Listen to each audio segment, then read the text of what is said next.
Good morning, everyone. Um, Welcome back. It's Sunday again. Got From the Hilt and Cody in here to begin with. May have some guests come in today. We're doing Star Trek. Missed Bear stream. Yeah, Bear streams right about the time I'm still finishing up my workday, and then have to jump in and get dinner going and all of that. But you did a great stream on Star Trek role playing, and that is something that I like and don't get to do nearly as much as I would like to. Um, but I have some history with it from my earlier life and continue to have thoughts on it. Um, let's see. Looks like we have Logan from. What's the name of your channel again? Good morning. Yeah, isn't your channel just your name? It's From the Hilt, right? Yeah. Logan will do. No, I'm just saying your channel name. Oh, it's from the hilt. I'm Yeah, sorry. From the Hilt. Yeah, I had I to couldn't. shut off YouTube. It was causing an echo. Oh no problem. All right, yeah. So Logan's coming in. My buddy Jim, who folks may know from the comments as Sergeant Mushroom, may be joining us right now. He's having some technical issues, and then Cody may come in later. Cody may come in later after he clears up some morning errands. So, how you doing this morning, Logan? How you doing? Awake. I think I'm drinking some orange juice, but I wanted to, at least see you in the chat this morning. But this is a nice surprise. Thanks. Yeah. It's I mean, if Jim can get on here, I appreciate him getting up early. It's only 8 a.m. over there where he is, so on a Sunday. I was up pretty late last night. I was not, but yeah, so all right, cool. So while we're getting things started, and kind of waiting for people to kind of file in, have you done any Star Trek gaming? No, not at all. No RPGs, But video games, anything like that, miniatures. no, but I definitely have watched a lot of Star Trek. And that's fair. I mean, I think if you're going to do any sort of IP based RPGs, it helps to have a solid foundation in some corner of the source material. I mean, I haven't read any of the Star Trek novels. Well, that's not true. I've read way back when I read the Star Trek the Motion Picture novelization. And here's Sergeant Mushroom. Good morning, Jim. How's it going? Did you get your headphones to recognize? Can you guys hear me? You're coming across really faint, but I can hear you.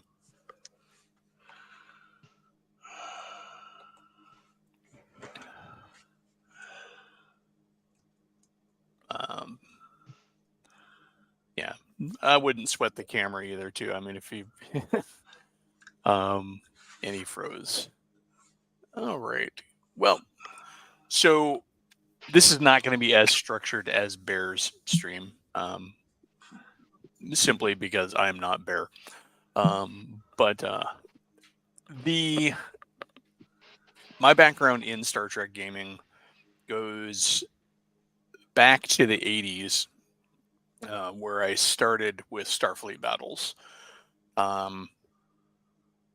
Group of friends that I had moved away from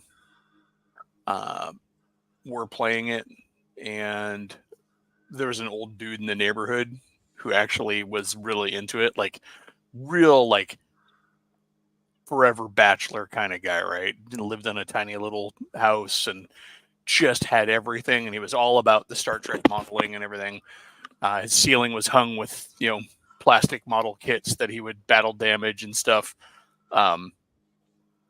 He had this really cool technique for doing phaser burns where he would glue a matchstick onto the deck and then touch it off, so the initial flare of it would melt the plastic and then leave a streak.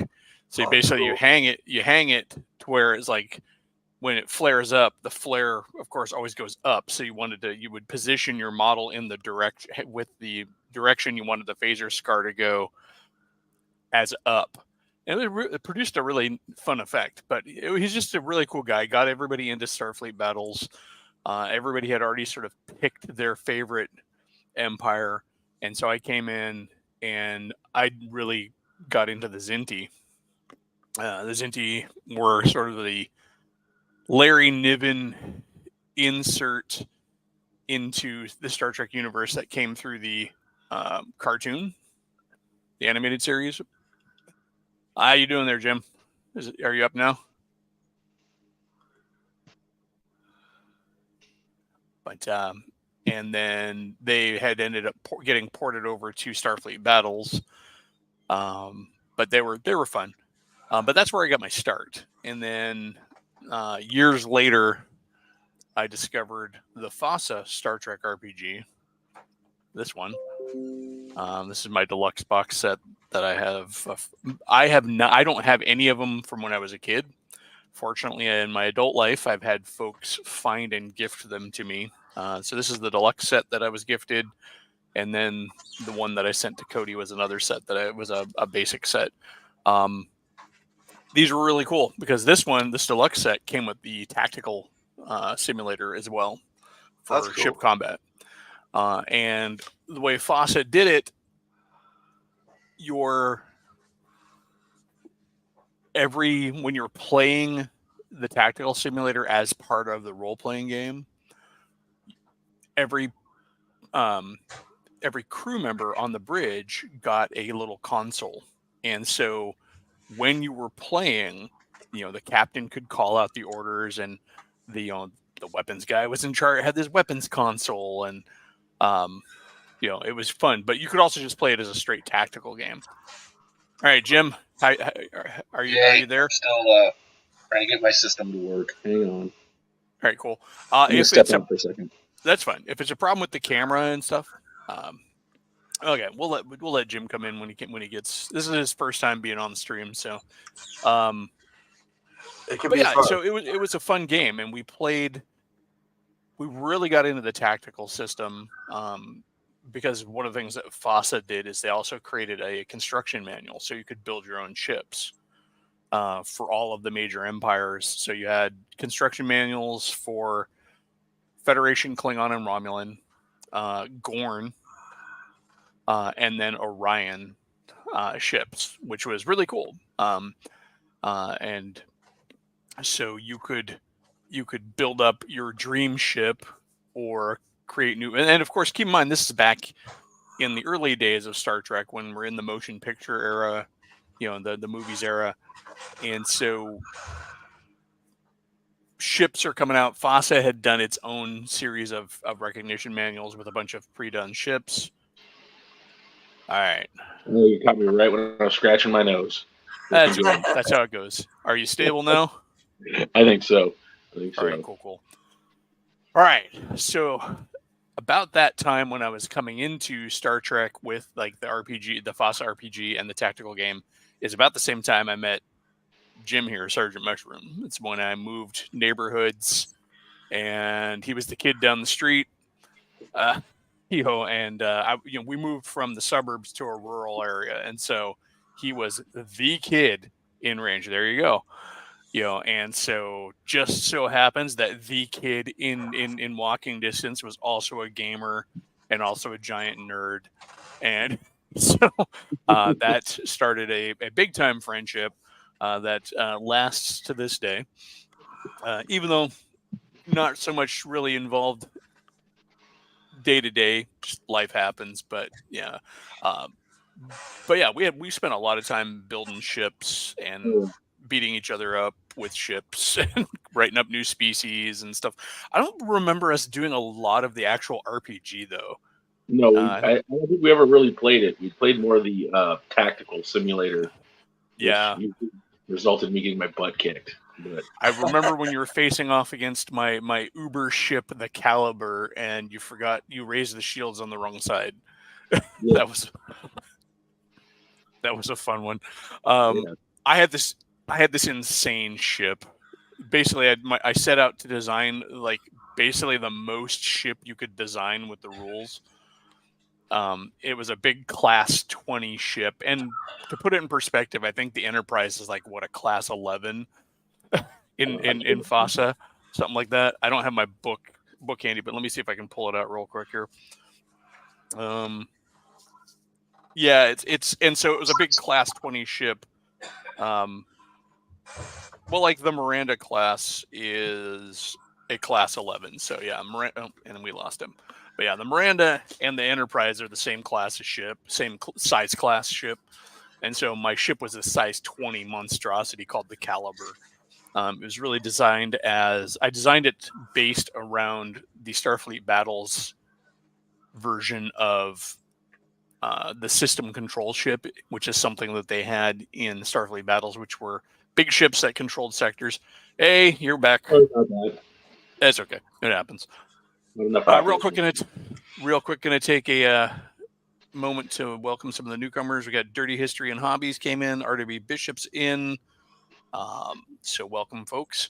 Dirty History and Hobbies. The Hydrons were always an interesting race in Starfleet Battles. If folks don't know Starfleet Battles as the universe versus the other or the canonical Star Trek universe, the number of races in that game is insane. You have all the main ones that we think of when we think of Star Trek, Klingon, Romulan, Federation. Then they have the Gorn, which the Gorn are kind of different in Starfleet Battles than they were developed like through FASA. They kind of took different routes. But because both of them had nothing to go from, they both just kind of ran with it in their own direction.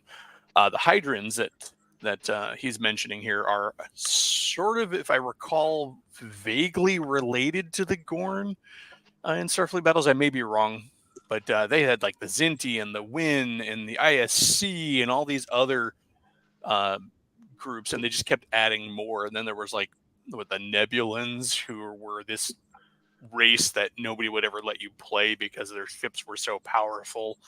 It was just insane.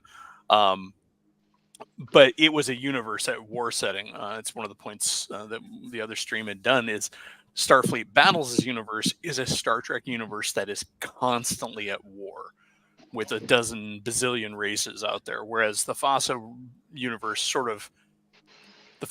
seems a little bit more like what you're familiar with from the movies and the TV series. You've got occasional wars with a lot of time, empire building, and exploring and stuff.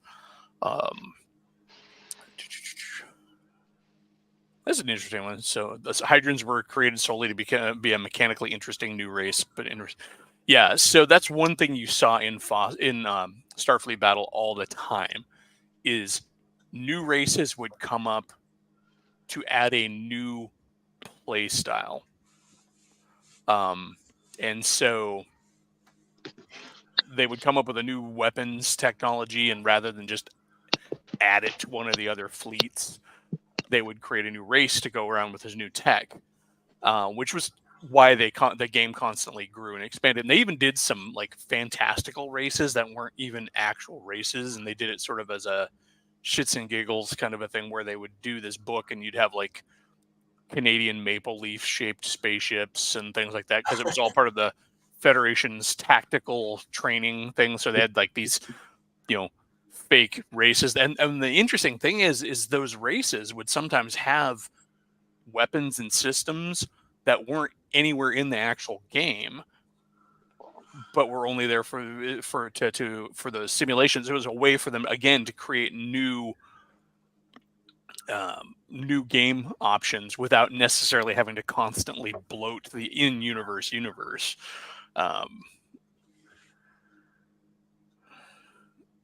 Let's see. Yeah, the Hydrons. I just remember seeing images of Hydrons on covers that gave them sort of vaguely reptile fishoid heads. So they always kind of struck me as being almost like deep ones in space or something. Well, it's a smart move to create your own races so that you can do whatever you want with them. Well, they Yeah, had to. Yeah. Starfleet. Well, Starfleet Battles, the company that made the Task Force games originally, and then later on Amarillo Design Bureau, their license only covers the original TV series, so they can't use any material after TOS.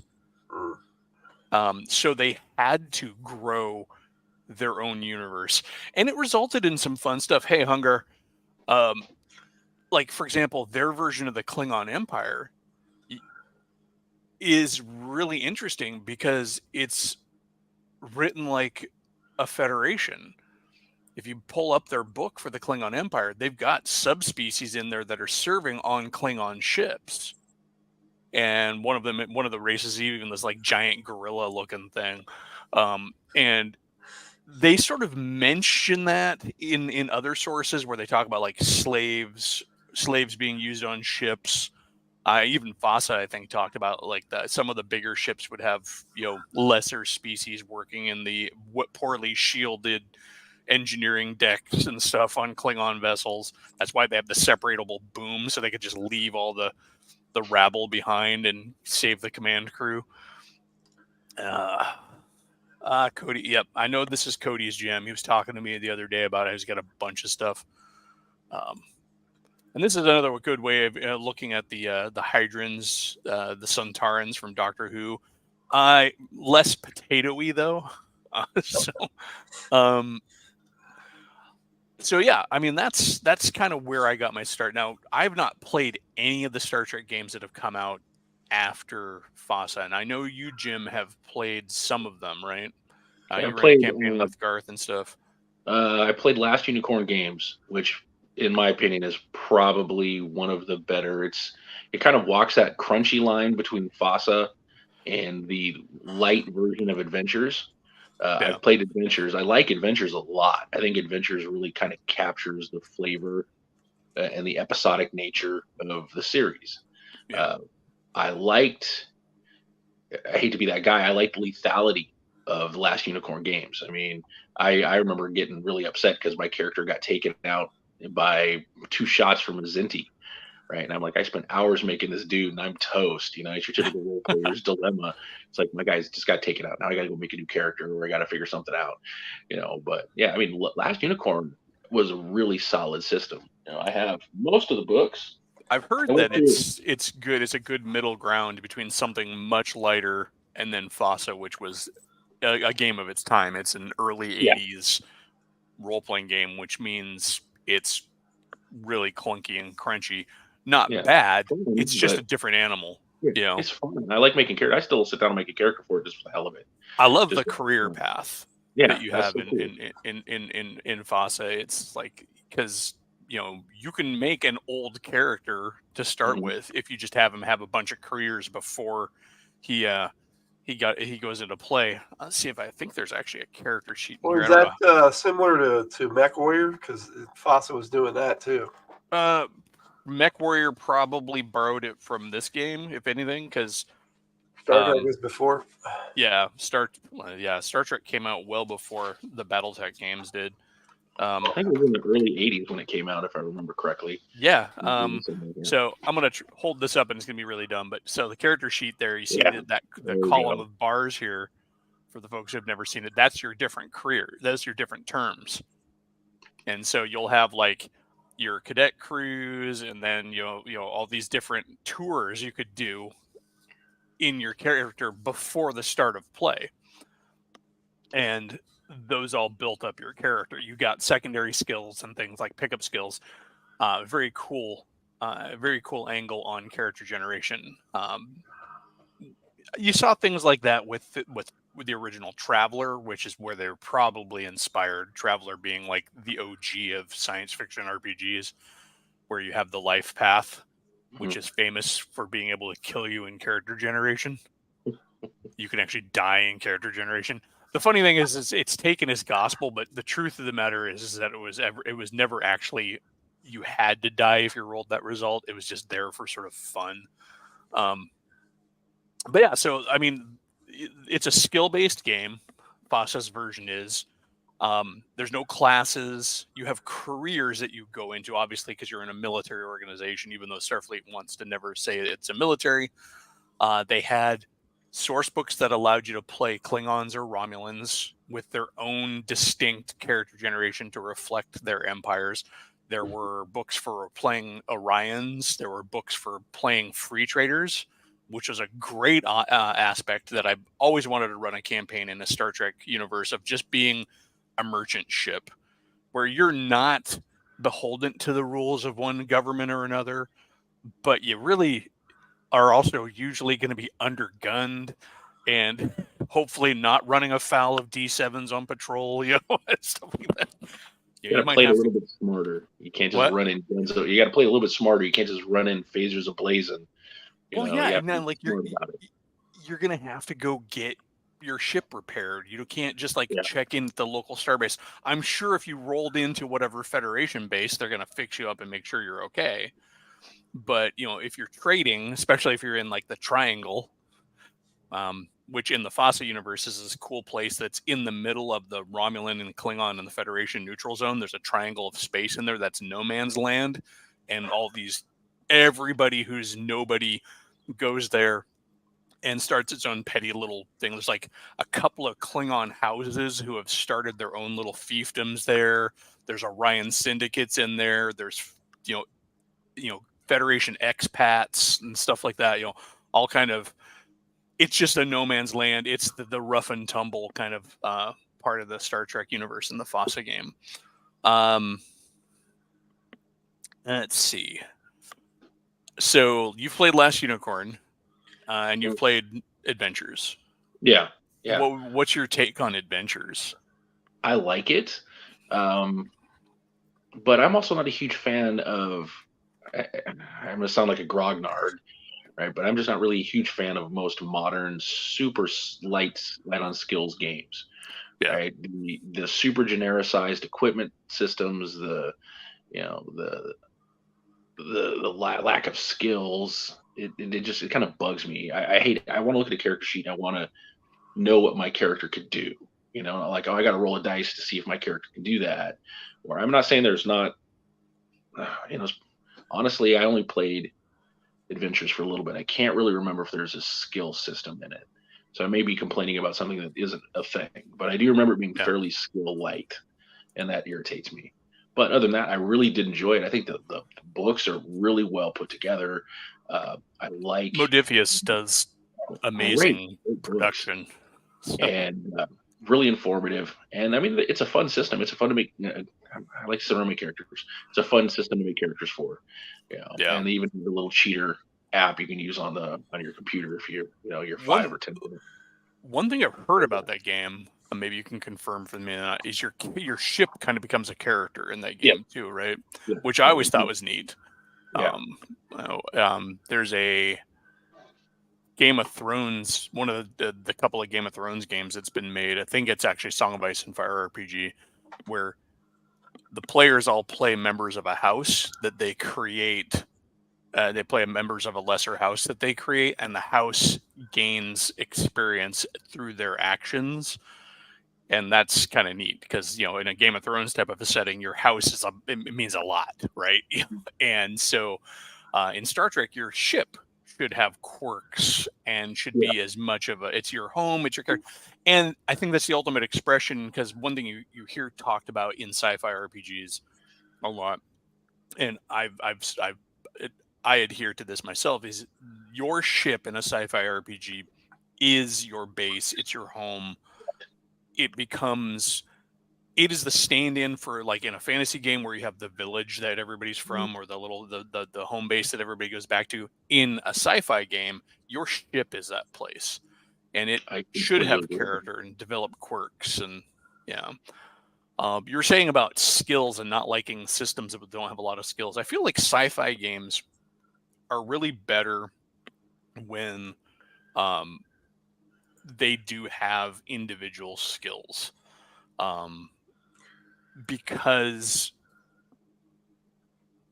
you don't have a lot else going on. I mean, it's not like, so one of the things that in science fiction games, for example, you don't have usually a lot of loot drops and treasure gathering and stuff like that, like you would have in fantasy games, right?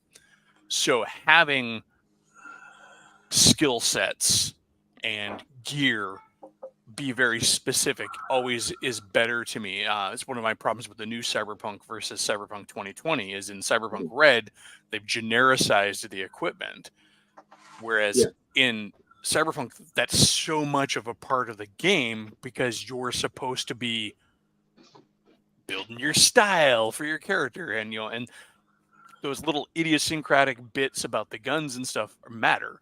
And in a game like Star Trek, which is ostensibly not supposed to really be a combat game, having those skills be a little bit more granular allows them to shine a bit more, and the individual characters and their skill sets come out and play, and it gives the GM more things to work with rather than just go, okay, well, this is going to require a tech check.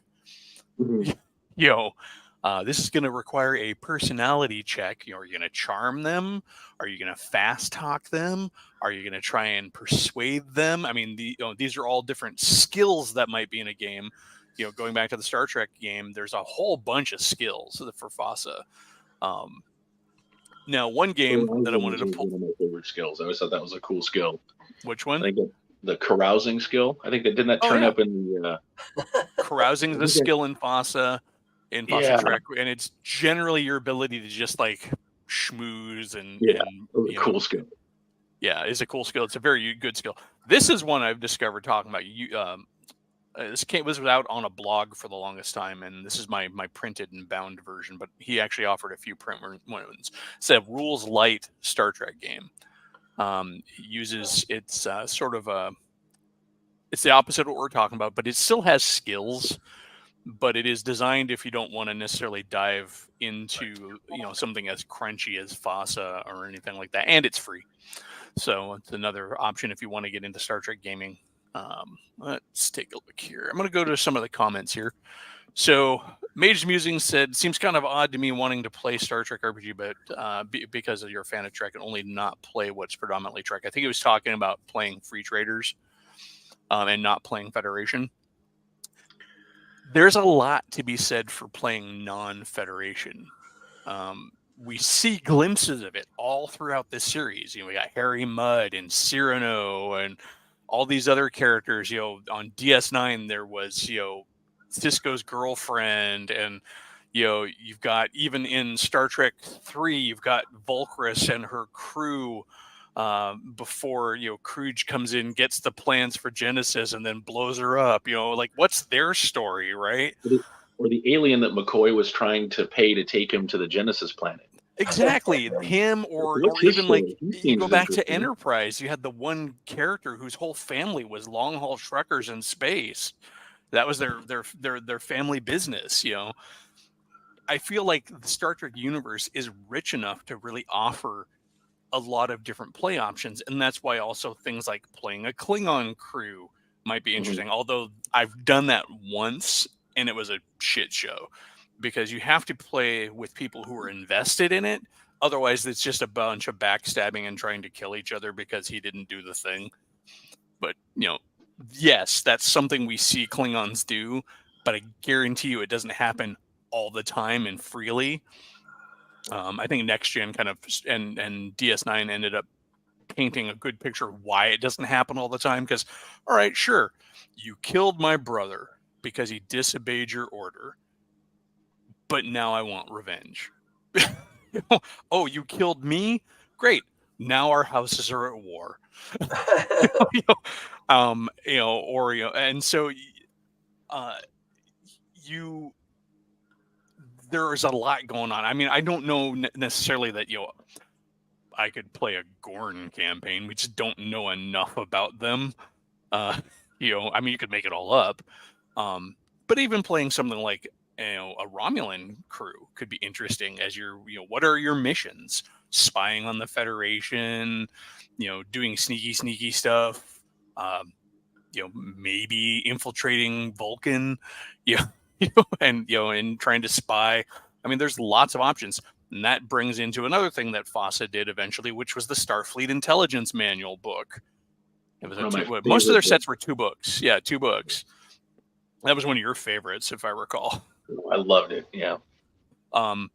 And a moment of silence for the unreleased Starfleet Marines book. The rumor I heard is that was one of the reasons they lost the license. Is Gene Roddenberry wasn't happy, or Paramount, or whoever had control of the IP wasn't happy about that direction, because they were still trying to go for the utopian society. It was pre Next Gen, or right around the time Next Gen came out, and they were still kind of like, Starfleet is not a military organization. Yeah. So I heard this on Bear's stream, and then I went in and actually did some checking on my own. But turns out that part of it was FOSSA was getting, or Paramount or whoever was getting write-in complaints about how FOSSA was treating the IP by Star Trek fans. And they couldn't have the good name of Star Trek besmirched. Never mind that Starfleet battles is just having this endless war, in the Star Trek universe. But yeah, I mean, I think that one cool thing about FOSSA is it does provide an interesting view of how certain things are, why certain things are the way they are in the Star Trek universe as well. Like because they had to come up with a lot of stuff whole cloth to explain, like, why is it that the TOS Klingons and the movie Klingons are different? And they came up with a cool idea, which was sort of mirrored in Enterprise's explanation, where except for it was intentional in FOSSA's universe. The Klingons are like, we have these humans on our border, so we're going to make Klingon human hybrids to interact on the border with humans. And they did the same thing on the Romulan border. If you remember, Jim, they had the Romulan Klingon hybrids, which interacted on the other border. And they also have Orion hybrids too, I think. I could be misremembering. I don't know for sure. That I wouldn't doubt it, because that they were still writing the Klingons as sort of that insidious, very, as Bear coined it, they aren't the space biker Vikings that they became. But they had good cause to say that the Klingons could do that, and to explain that the crested Klingons were the true race of Klingons. They're Imperial Klingons. Because in the show, we even in TOS, we run into a Klingon who's been surgically altered to look like a human. And I think there's one instance where they had a Klingon that was altered to look like a Andorian or something like that. So they clearly had their genetic science down, and the Klingons in the original series were not a bunch of brutes. They were out there wheeling and dealing and undercutting the Federation to get, dilithium and things like that. So they were a bunch of sneaky bastards. Not as sneaky as the Romulans, but they were a bunch of sneaky bastards. So that made sense. Let's see. I mean, I thought the Klingons were cool in the FOSSA system. Of course, it's all we had for years, but I do kind of like the newer take on the Klingons, like you said, the biker Vikings, samurai, culture. Yeah, I think I never had a problem with them myself, but I do understand the distinction and how they kind of changed. I feel like you could easily have them both work right. I think most of that comes down to writers, because the physical appearance of the Klingons and the trappings of their society could easily be written still as being insidious and sneaky. And we get to see a little bit of that with like the Duras and all that, and those other kind of backhanded clans. Most Starfleet Battles groups did not play RPGs, so Car Wars and Ogre were usually alternate. That's true. Starfleet Battles groups tended to come out of wargamers as opposed to role-playing gamers, and FOSSA had its RPG before it had its tactical system. I was never too much into Starfleet Battles because I was more into the RPG aspect than the tactical. I was not really a tactical gamer. I was more of a tabletop RPG guy. Yeah. This actually gets covered. FOSSA did a whole module about a doomsday machine. Oh, that was a cool module where you get to board it.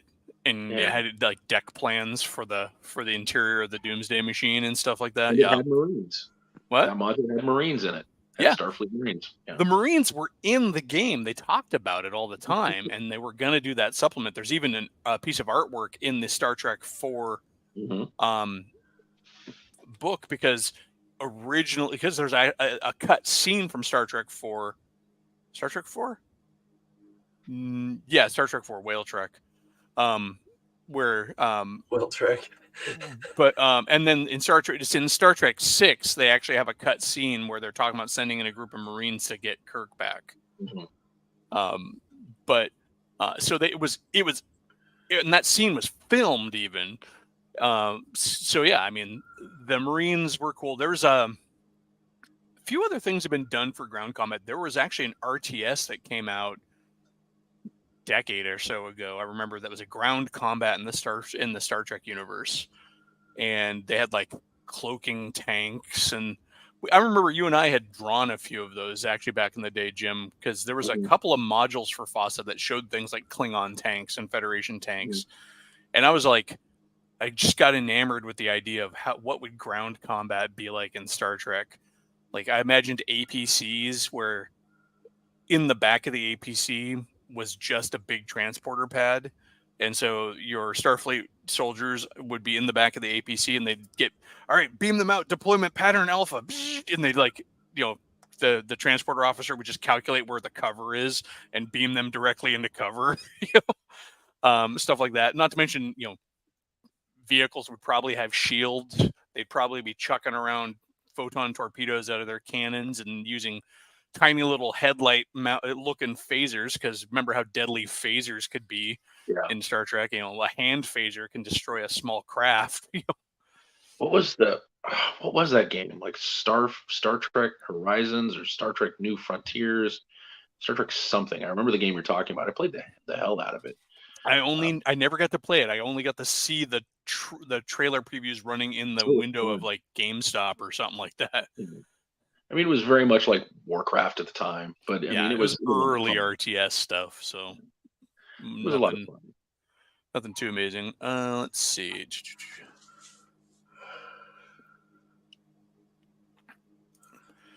Like Star Trek would speak to that.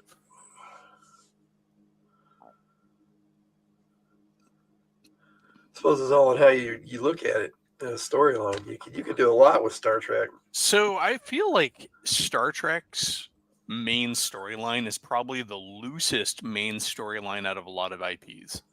Like Star Wars has this whole battle against the Empire thing going on, whereas Star Trek, really, because we've had so many shows about it, shows us that it is kind of whatever you make it.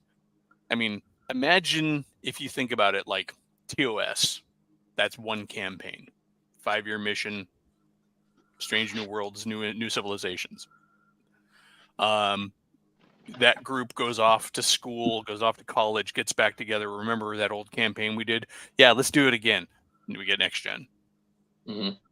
But they've got some more mature sensibilities because they're kind of growing up. They went to college, they took civics classes, you got a liberal arts degree, whatever. And so now they're inserting that life experience into their Star Trek. And then it runs for a good long time.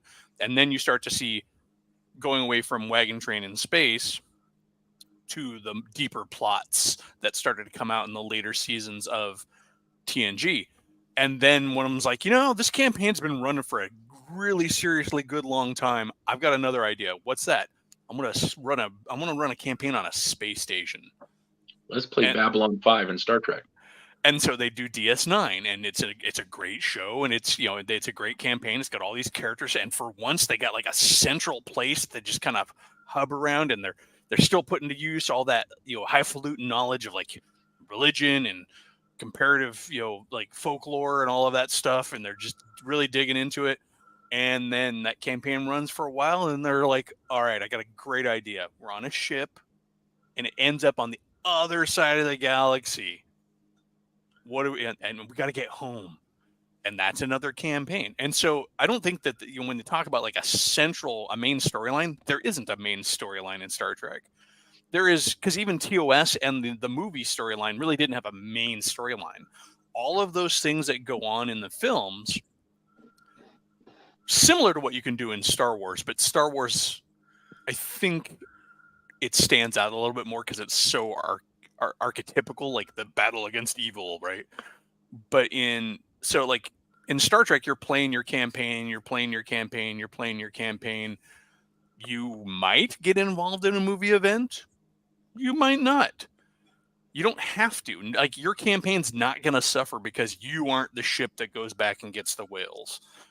You might be the ship that ends up powerless, floating around Earth until they get the whales back. That'll be a sucky ass adventure.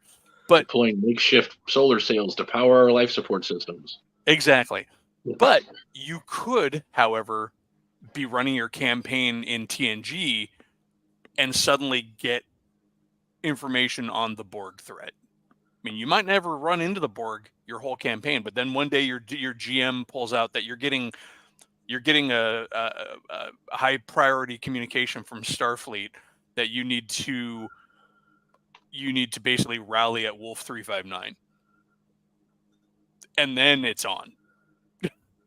Because you're involved in the story, but you've been on your own mission, doing your own things, whatever your GM and the players came up with for the whole story.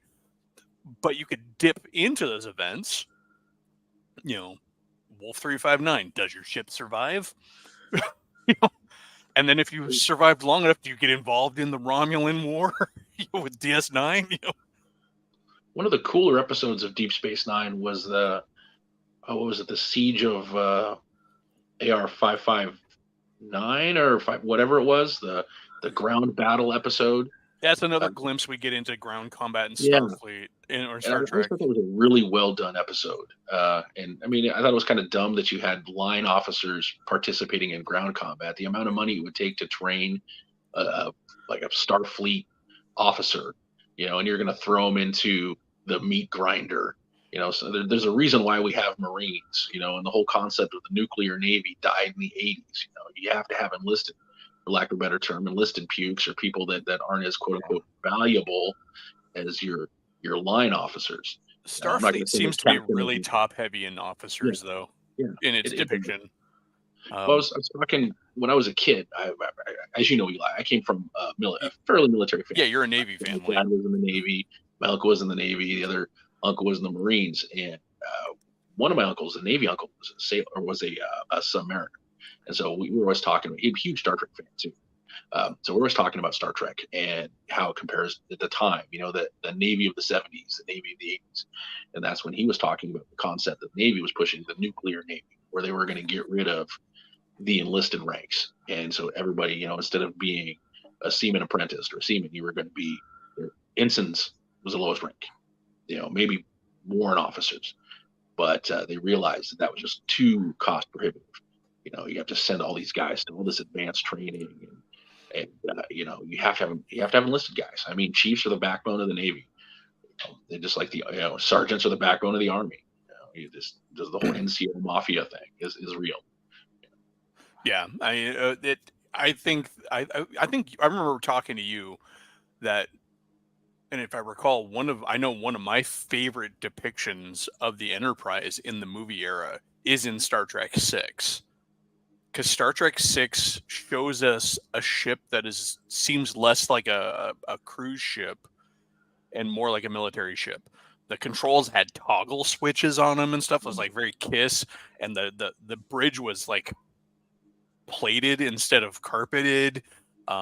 They show enlisted bunks in that movie. Remember when the alarm goes off, they show all the people bunked up.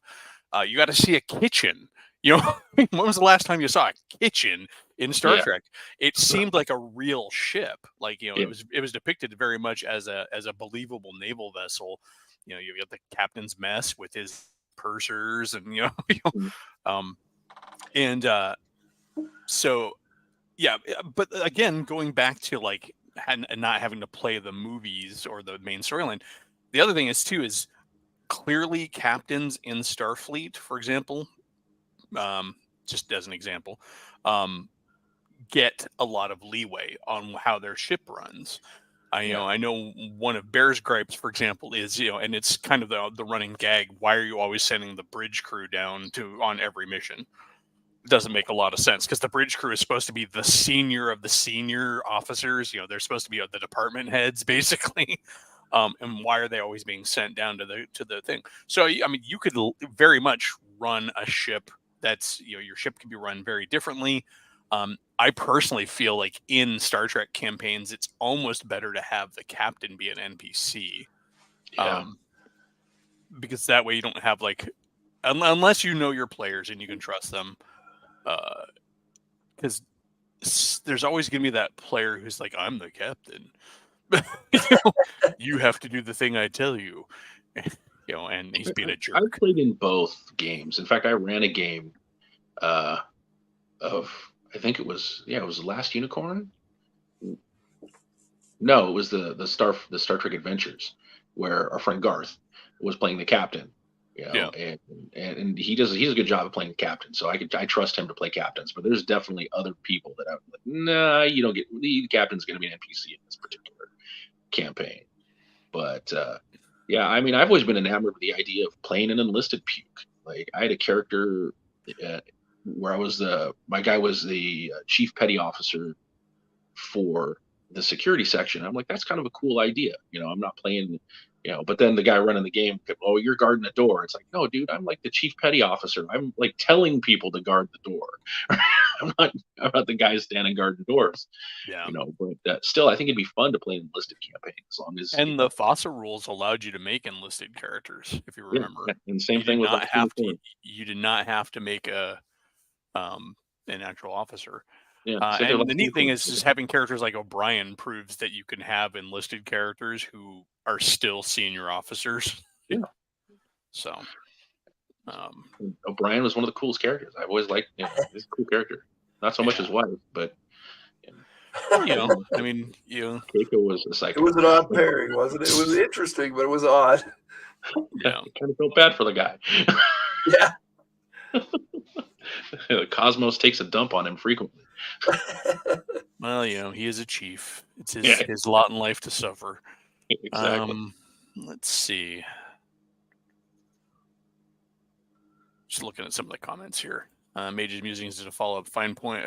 That's fine to a point, but further away you get from adventurous Starfleet officers, the further away you get from what attracts people.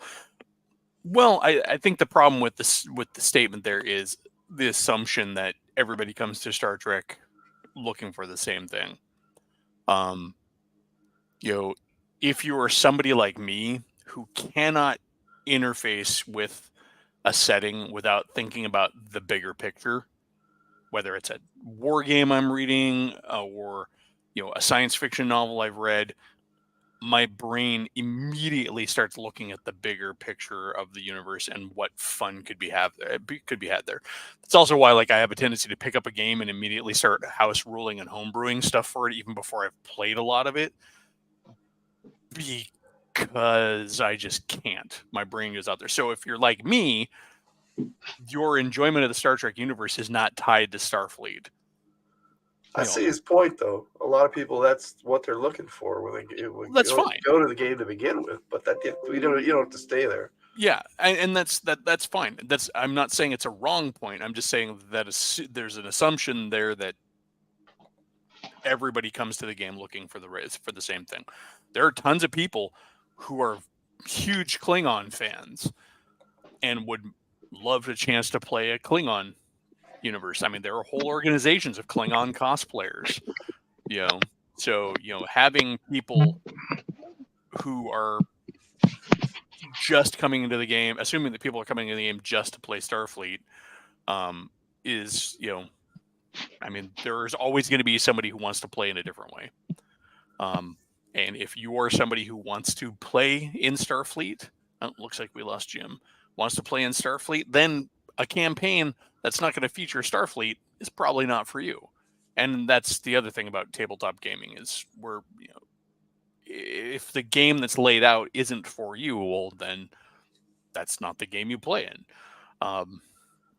So let's see.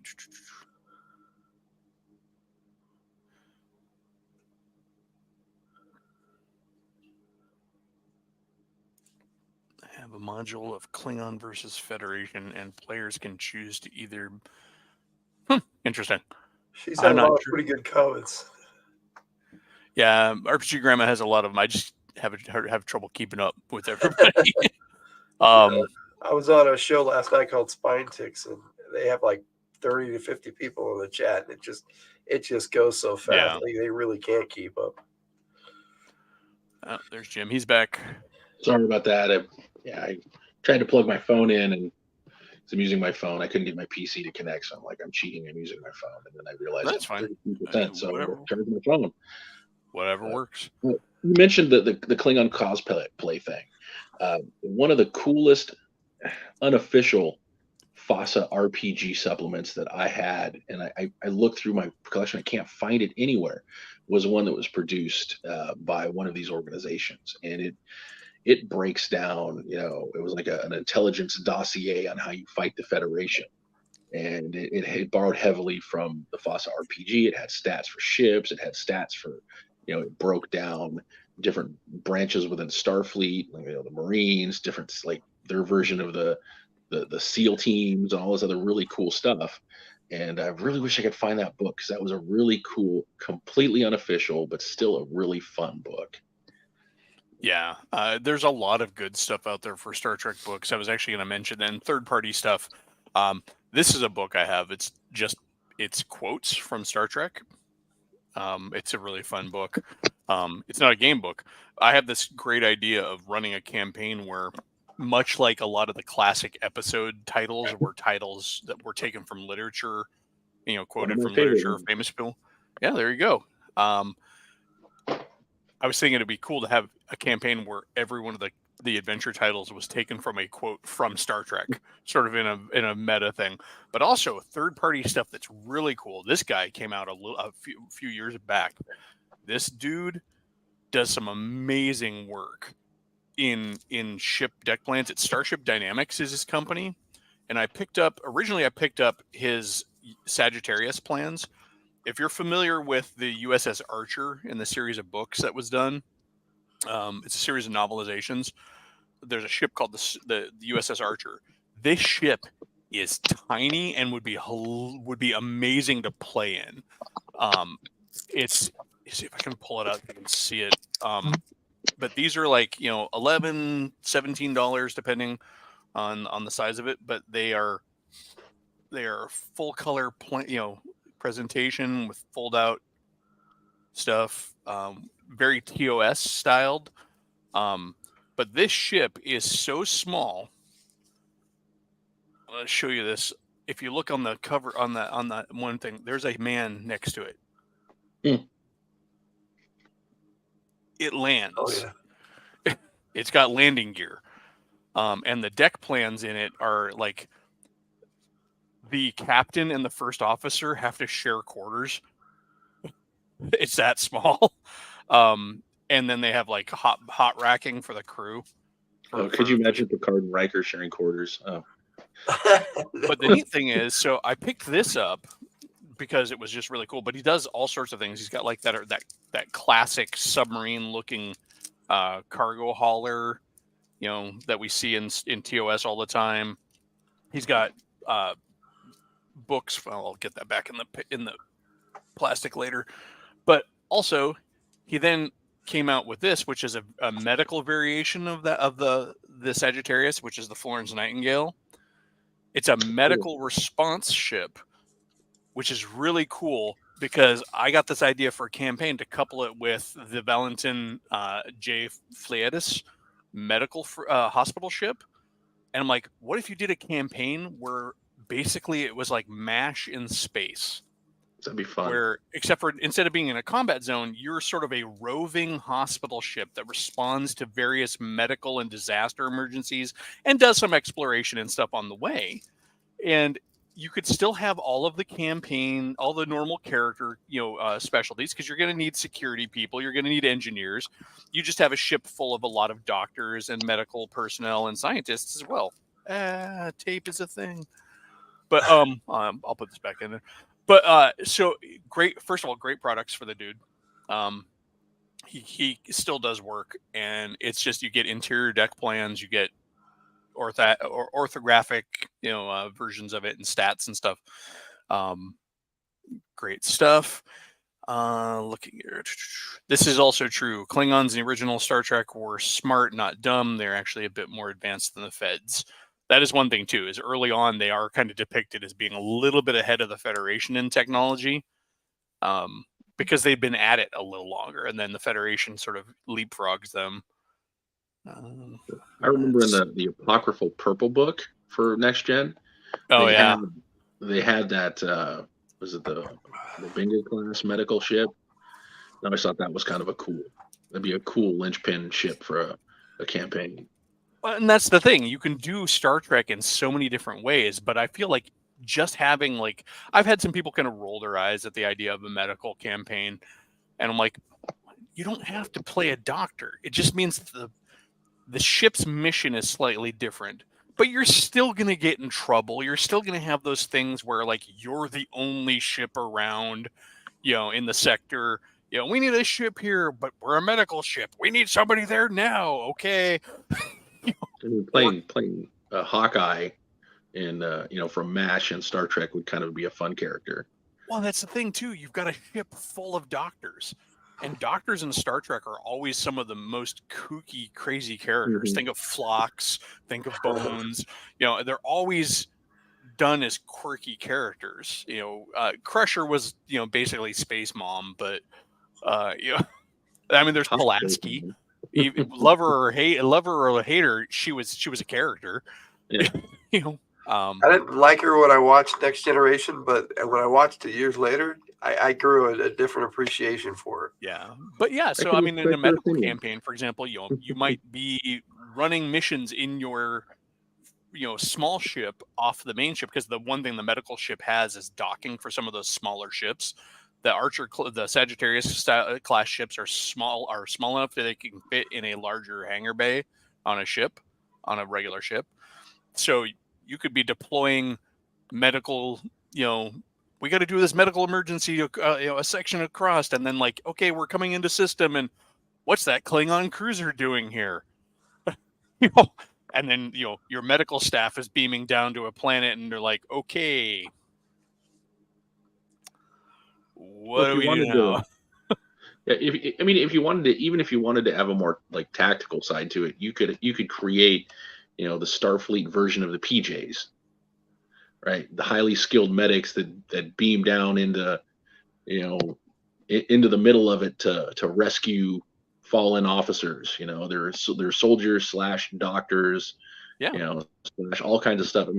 Even using modern analogies, the stuff we could do now, we could do 20 times better in Star Trek. Yeah, and the thing is with Star Trek too, if you were doing the medical campaign, even if that wasn't your particular squad, or that wasn't your full-time duty, that's definitely a mission. Starfleet intelligence reports that Commander blah blah blah such and such, his ship had to do an all hands and all life pods, but his were destroyed, and he's on this moon. Go get him. Who the hell are these funky ass aliens here? Oh no, it's a first contact and a medical rescue. That'd be kind of fun. You're curing illnesses. If the regular flagship of the Federation can deal with diseases and illnesses and strange alien entities and exploration, because I guarantee you, if you have a ship full of labs going through space and there's an opportunity to science the shit out of something, they're gonna take it. Because a medical frigate, or a hospital ship is going to have doctors and scientists on it, and going to have a lot of high-end lab stuff that even a ship like the Enterprise might not have access to, because that's their deal. So they may not have all the astrometric stuff that some of the ships have, but hey, there's strange new life form on this planet. We're perfect for it. Well, they'd also still have to have security to protect them. So you'd have your people playing characters. Yeah. You're still going to have a chief engineer. You're still going to have a bridge crew. All those roles are still there. So if somebody doesn't want to play a doctor, they don't have to. It's just it's an opportunity to really shift the paradigm of the storytelling, much like DS9 did, where you're not on a ship going around doing things. It's those subtle things of changing how you're playing. It's the little things. What's your campaign focus? Star Trek ships that go off the rails. Everyone else doesn't have the same issues. Just saying, "Hold my beer. Let's experiment on this ship." That's a thing I think they got. Well, I can't even say it's a thing they got written in later. But the Federation. I always got the sense that the Federation was always hemmed in by its own rules, and therefore to compete, they had to break the rules all the time. Whereas the Klingons, if they want to experiment on something, they're just going to do it. Right? It's like, all right, you will take this device on your ship, and you're going to do the thing, and they're going to be overt about it. I mean, they might hide it, but the Federation can't go around letting all of its citizens know that they're experimenting on their own people. It just wouldn't fly. It's like, you did what to that Andorian cruiser? And that's another thing to remember, is that when you're playing Star Trek, some Federation ships are still mostly single species. So there are still ships that are predominantly one species or another. Looking over some of the comments here. I would say more ships actually would be that way.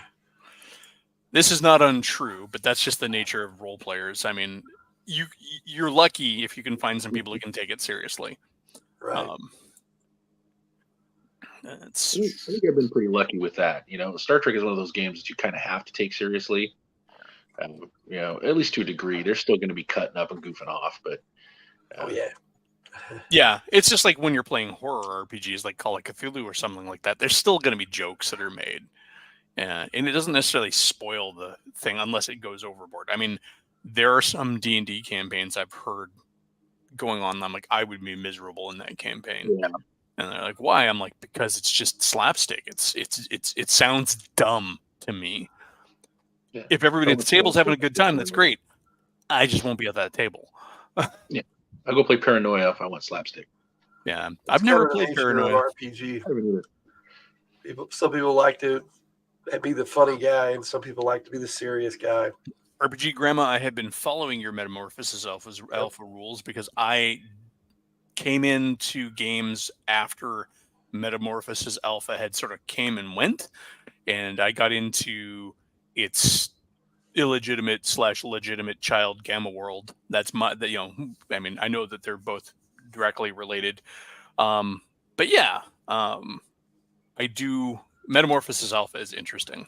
It's a very cool game, cool sounding game. Yeah, cool videos on it. What was that, Jim? I'm not familiar with it at all. Metamorphosis Alpha is TSR's first sci-fi game. Before Gamma World, before Star Frontiers, they did this game where Earth was being destroyed or whatever, and so humanity sets out on this ship called the Warden, a big long generation ship. Something goes wrong on the Warden, and now inside the ship you have mutants and robots and humans all vying for control of this big generation ship that's kind of floating through space on its way. It went through like a cosmic cloud or something like that, the old cosmic energy thing. Those same ideas by the same guy were then rolled into Gamma World. Okay. And then there was even an article talking about how the Warden it's sort of unofficially / officially written that the Warden is one of the human ships that escaped Earth as it was being destroyed, in Gamma World. And that it's connected some way. It's pretty cool. Okay. Well, that sounds interesting. Yeah, I actually had a campaign I wanted to run that I'd framed in my mind that it starts out as a Metamorphosis Alpha game, and then at some point in the game, the players leave the ship only to find out that they're on Gamma World Earth, that the Warden had made it back and done a soft crash. And they've been living out these generations inside the Warden on Earth, and then they get out and they're like, oh no, they blew it all up. Wasn't the AD&D first edition module Expedition to the Barrier Peaks a tie into that? Loosely, Yeah. sort of not. It was more an idea to introduce D&D players to the concept of gonzo sci-fi. And so it has been sort of unofficially ruled that the ship from Expedition to the Barrier Peaks may be another ship like the Warden that was sent out and crashed on the Greyhawk world. So sort of I don't know if it's headcanon or if it's from Dragon magazines. I just know that those thoughts exist. I have that adventure. The illustrations in that are really cool, but I never got a chance to play it. My players didn't ever want to. It's cool if you like that kind of thing, and I do. Running into a mind flare, wearing a force field belt, and carrying a laser pistol is not gonna. It's gonna make your day go real bad. How is that even fair? I mean, you're already a psionic alien, anyways, right? Your GM hates you at that point. He's just looking for an excuse to kill your character. It's written in the module, though. There's an illustration of it. Let's take a terrible monster and make it worse. It's like a Ravenloft. They made them vampires, and it's like, no, wait a minute, they're already nasty. Well, that game is so full of gotcha monsters too, because there's the big garden level where you go in there, and there's like that's where the wolf in sheep's clothing monster comes from. That looks like the stump with the rabbit sitting on it. And then the Triflower Frond comes from that one as well. The Vegapigmies come from that one. So a lot of monsters that are now just in the game in general. The Froghemoth comes from there. The Froghemoth is originally an alien frog monster that was on the ship.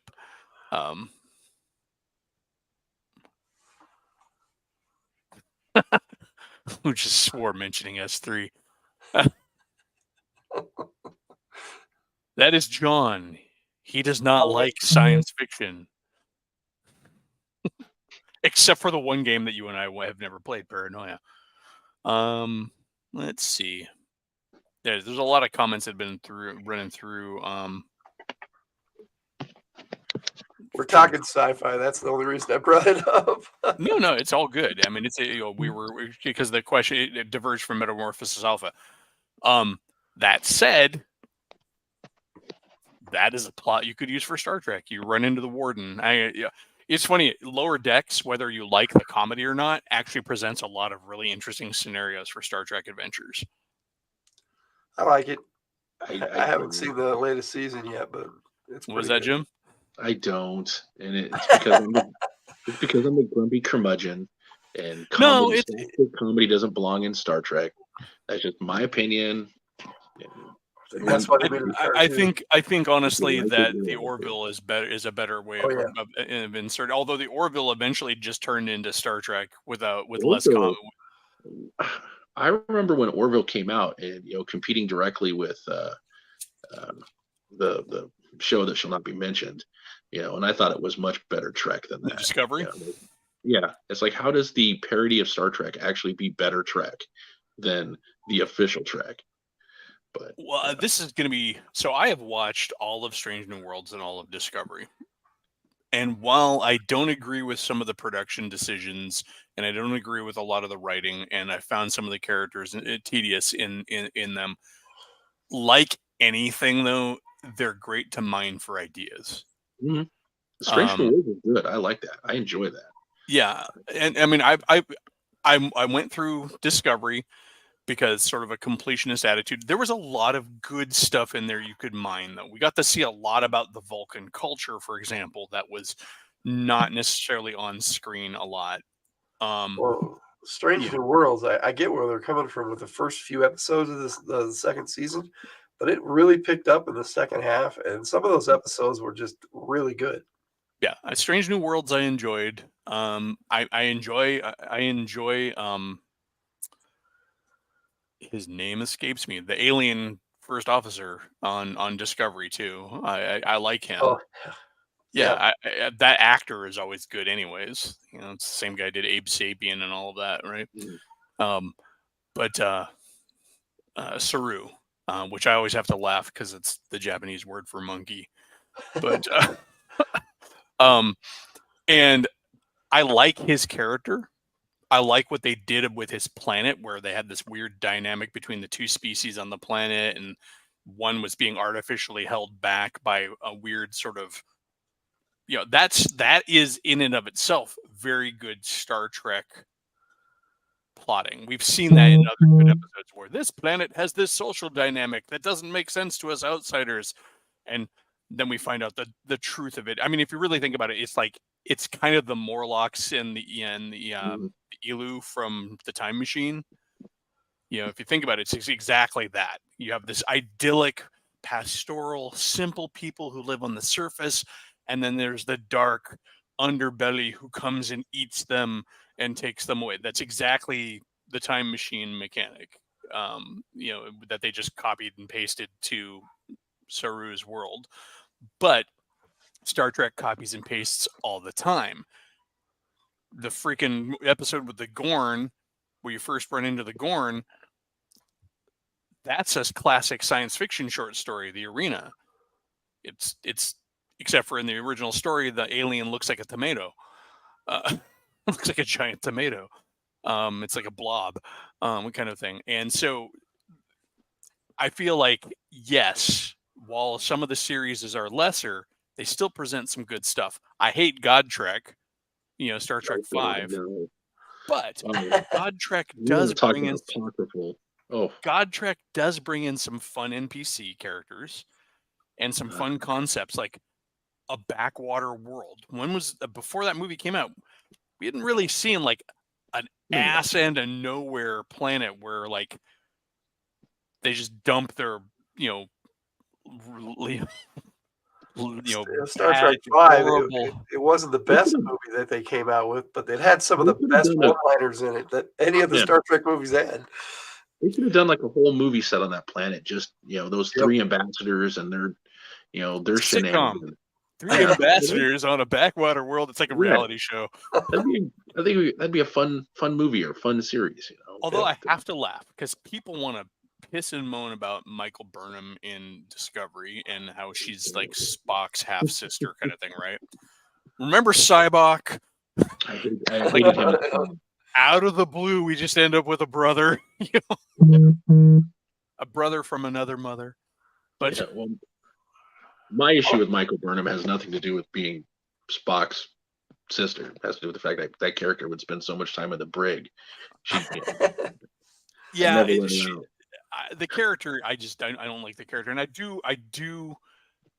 I understand that they were trying to tell a Star Trek that was a little bit more like emotionally engaged. I get it. I get the intent, but I do have to say I agree that there's far too much crying on that show. And crying isn't the only way to show emotion. Emotion comes in all sorts of ways. You can show people struggling with their emotions and then coming to terms.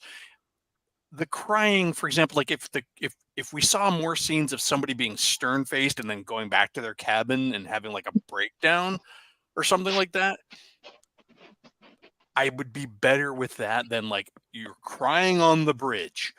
Right. I imagine like Tom Hanks popping up from a console. There's no crying in Starfleet.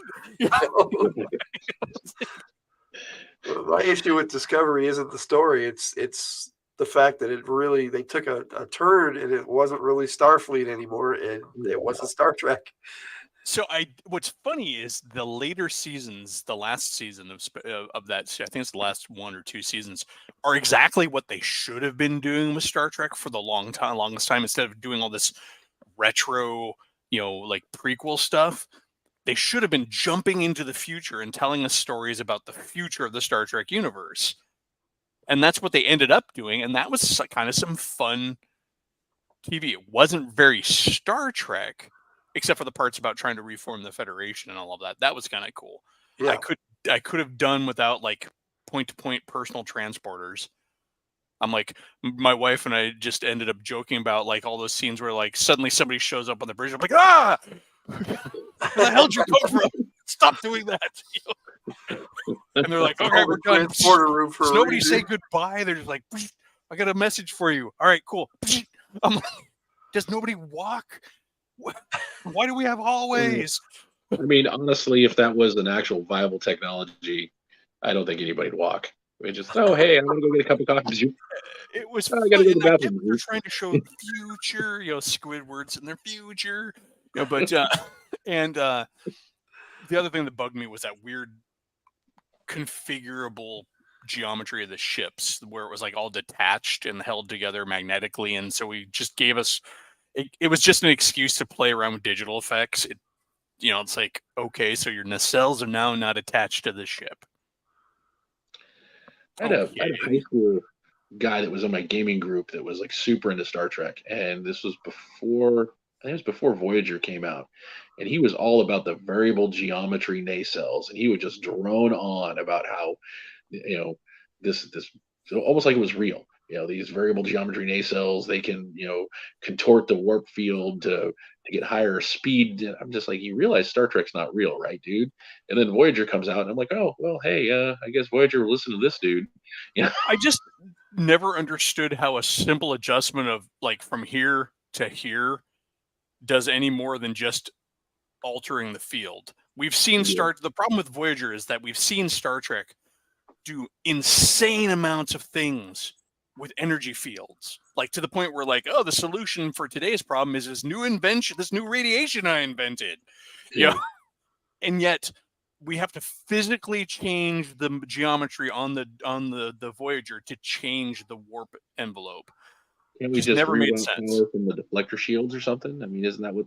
Or just, I mean, how often are they like extend the warp field around such and such ship so we can keep it at warp with us? Okay, you didn't need to change the Enterprise. You didn't have to get out there and like pull the nacelles off, rebolt them in a new configuration or anything like that. So I never got that. Ultimately, it was just an excuse to have a nifty effect on the show and the model. But it's but of course, there's also those people who bitch, moan, and whine about the 3 nacelle ships. Like oh, that breaks the original rules of blah blah. I'm like, you realize those rules were just scribbled down on early design work and were never really intended to be anything like canonical. They were just, he was explaining the logic behind his designs, but it was never actually supposed to be hard in-universe canon. That they have to work in pairs, and I'm like, well, if they can work in pairs, then they could probably benefit from a third. Or how do we know that the third's not just redundancy? Or it's, I mean, considering the first thing you see it on is the Federation class dreadnought, which is a dreadnought. It's the Federation's first made-for-war ship. But But I remember going round and round with people about talking about FOSSA, the micro warp. Because I remember I made a ship using the Starship construction manual that had a micro warp drive in the saucer section. That was this would be a cool idea. That way it can escape at warp speed and all that stuff. And I just remember some of my buddies like, oh, they wouldn't do that. That's not, why would they do that? That's not canon. It's like, dude, it's role playing. Who cares if it's canon? It is canon because they just made it canon. Oh yeah, back then it wasn't. Well, and that's what I'm saying is that on the thing is what this is the problem with canon is ultimately your canon is one movie or show away from being broken. And so the saucer separation. And of course, that was just a realization of something that had always been hinted at or from before. RPG Grandma mentions here the Dolphin officers on TNG.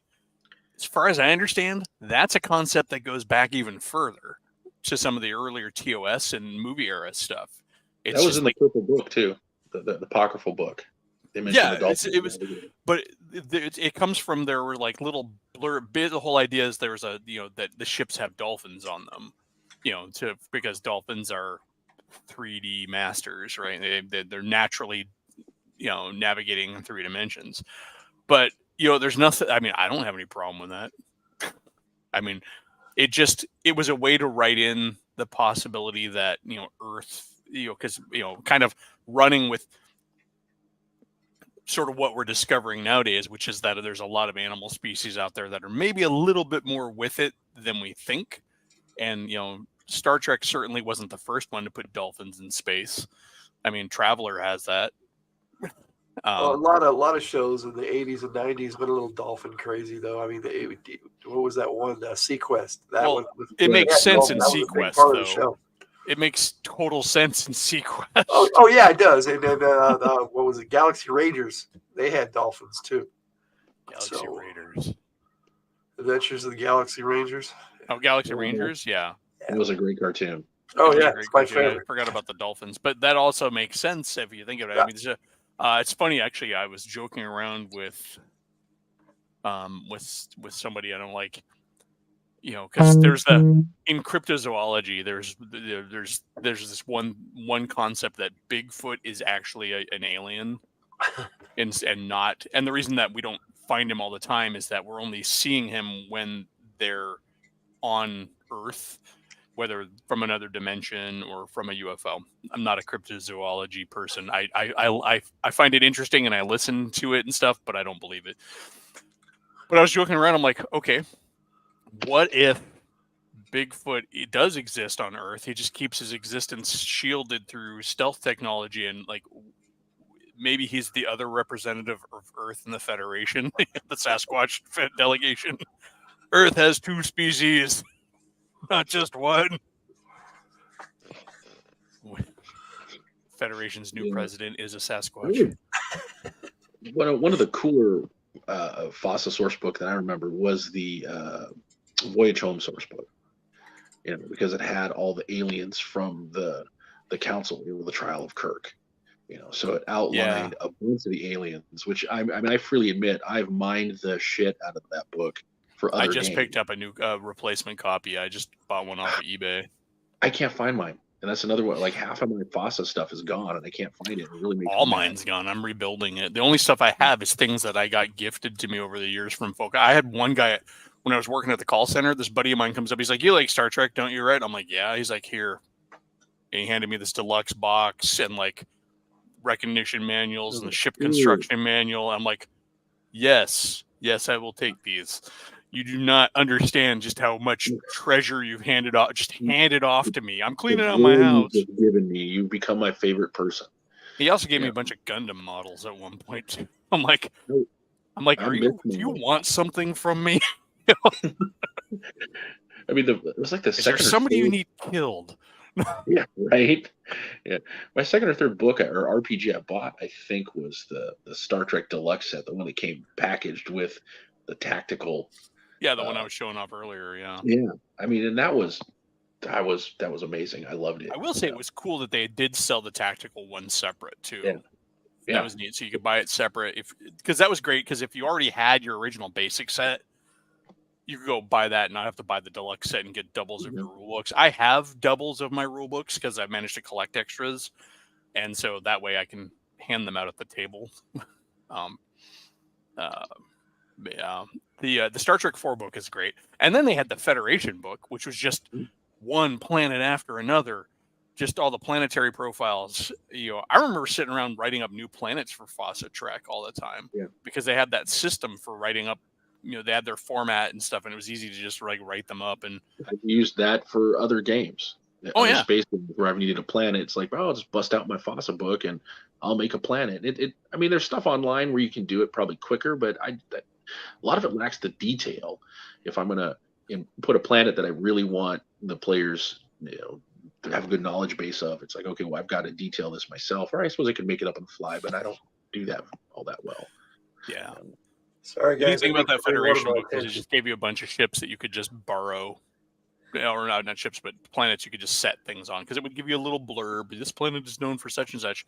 The other thing too is, can we talk about just like how much there is to mine out of the ship recognition manuals for plots and stories? Because every description of the ships talks about not everyone, but there's a lot of them that talk about like there were 12 of this class only ever produced.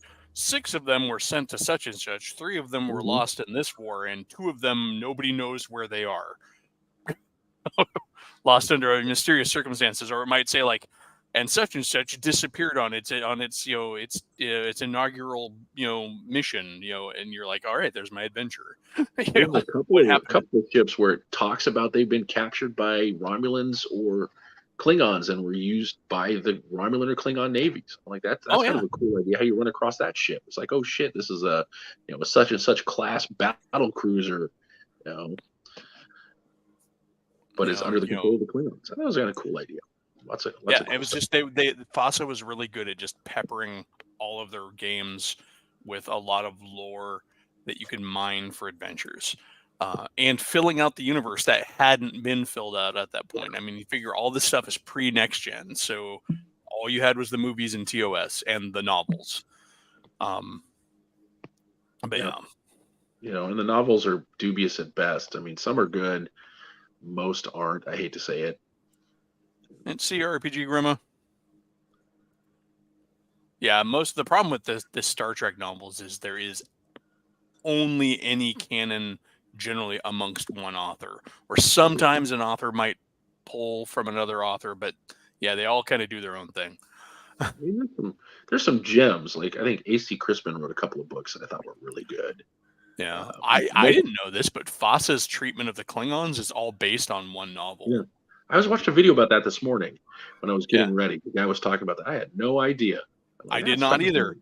I thought they all pulled it out of their asses, but well, but I guess he worked. From what I understand, the video I watched said that guy worked on the Klingon book for FASA, and so that's why it. And then he went on to write. I think he wrote a couple of books. Yeah, I think his book came out, and then FASA reached out to him and said, "Hey, you want to write a supplement?" Yeah, I mean, it was kind of cool. I read quite a few of the Star Trek books. Yeah, Zadi wasn't bad. Yeah, well, it's interesting. I was showing this off earlier. The Sagittarius class. There's a ship in that class called the USS Archer, and it's the focus of an entire series of books. One of the classic covers is really cool. Let's see if I can find it. It shows the Archer flying in front of the bridge of a D6, Klingon D6. The newer style D6 that they created for like the Axanar series, which is cool. I like that ship, but continue talking amongst yourselves while I look for this. But yeah, I mean, you ask Eli. I had a bunch of the novels when I was younger. I mean, high school, junior high. I mean, I just, in fact, I inherited a box of more of them from my aunt when she passed away. I honestly still have. This been years. I still haven't gone through that box, but then of course there's the William Shatner verse. If you've read any of those books, the Kirk-centric Star Trek books written by William Shatner. No, I haven't. Read the first one. The first one's actually pretty good. After that, it just goes down this really Shatner egotistical rabbit hole, where the whole galaxy revolves around Kirk and his son being, or his, I think it was essentially being Jesus. But I found the picture, but I can't seem to grab it here. But I was wrong. It's actually just a D6 that is, or D7 that it's in front of. But still, I started reading the Titan series with Riker as captain, and it was okay. It got a little weird, but some of the ideas in it were really cool. Yeah, I never really got into the newer books. I think the last ones that I remember reading were the Starfleet Corps of Engineers books. There was a couple of those, or there weren't books. There was a book with a bunch of short stories. All right, you get a those were really good. I got to pick up those. I've stole characters from those books and then inserted them into my campaigns a couple of times. Yeah, there's as far as I understand, there's some good stuff in the books and then a lot of crap. I've not actually read any of the Star Trek novels, so yeah. I mean, they're fun. They're I enjoy most of them. Even the crappy ones are a good read for the most part. Yeah. Let's see. Trying to find this picture I had from earlier. Anyways, I think they suffered from a lack of consistency and oversight. I've always felt that the Star Wars books, they had a little bit more oversight from Lucasfilm, so there was a little bit more consistency. And like mentioned earlier, they had that in universe overarching story that they had to stick with.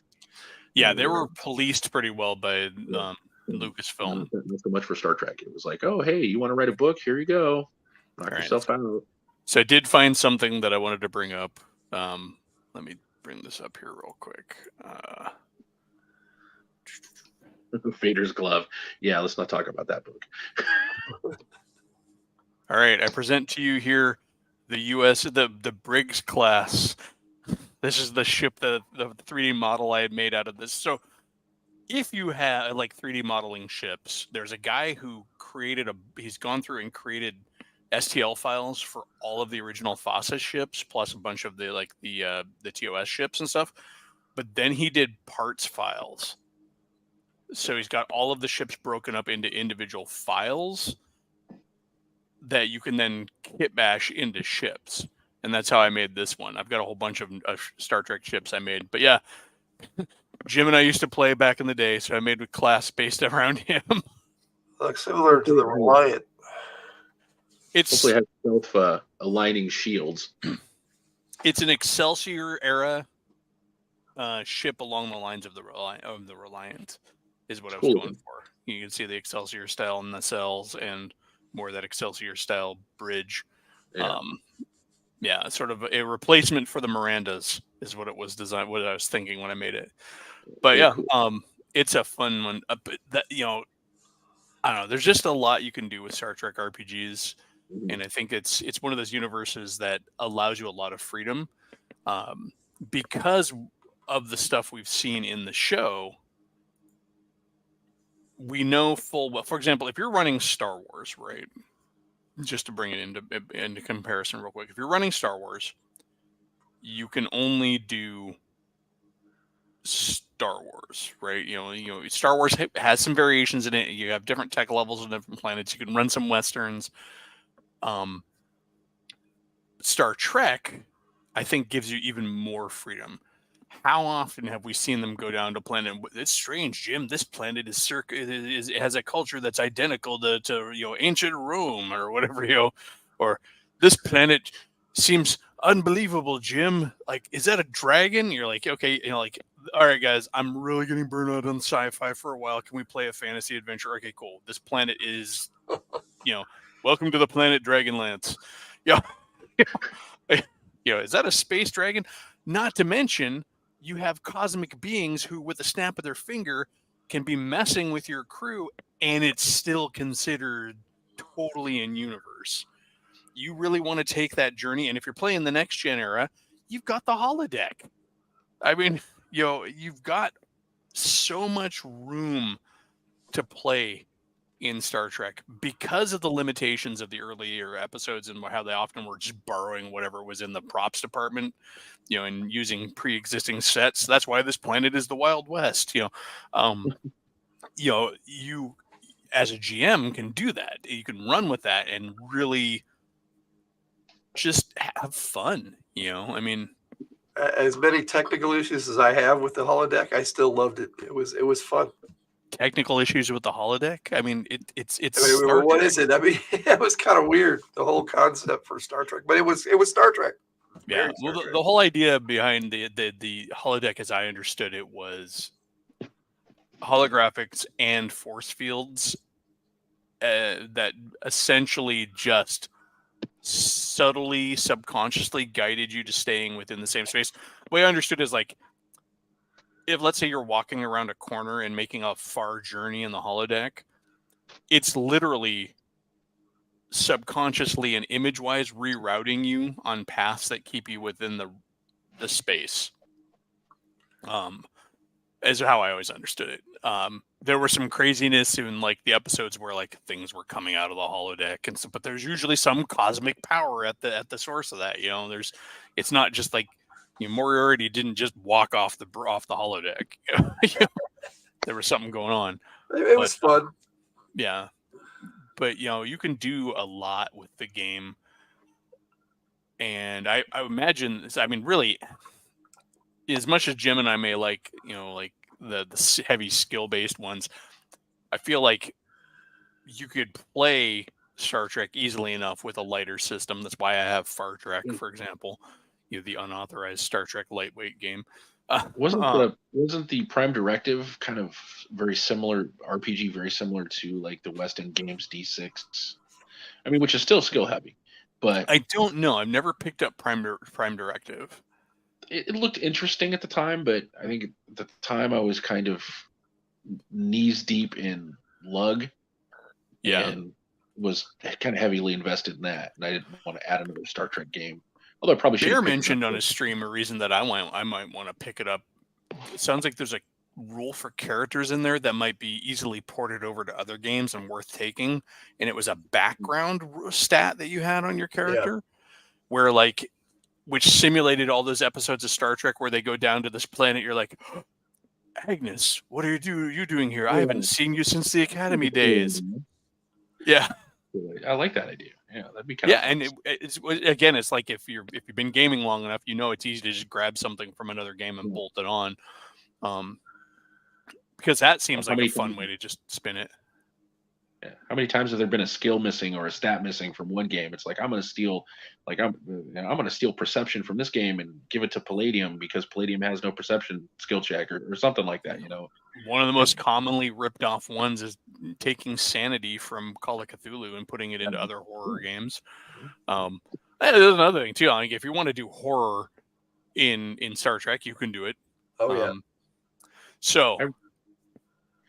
In high school, I wrote a short because I was in a computer class, and we had a project where our final project was you could write a story. Like I was also in English class, so I wrote a story for English class when it became my final project for computers class. Neither here nor there, but it was basically Xenomorphs meets Star Trek, and it was a xenomorph from aliens running around on I think it was a Miranda class, and how the crew dealt with it.